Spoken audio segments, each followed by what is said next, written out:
The Dream World, daigdig ng mga panaginip.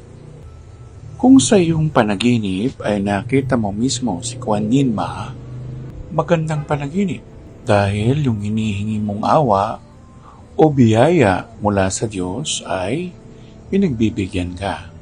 Kuminsan ng mga tao, binibigyan ng pagkakataon para magkaroon ng mabuting buhay. Kaya sa mga tao na nawawala ng pag-asa, magdasal lang naman tayo para maging totoo yung hinihingi natin.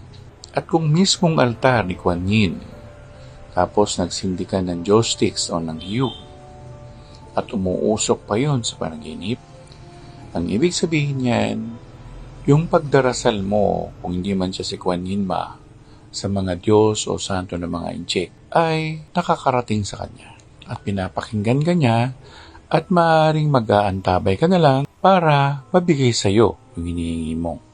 O kung ang panaginip naman ay iba pang mga santo ng inchik, halimbawa si Teyakong, pag yun na napanaginipan mo, ibig sabihin, kung magtatayo ka man ng negosyo, protektado yung negosyo mo o merong hinaharap ang negosyo na itatayo mo.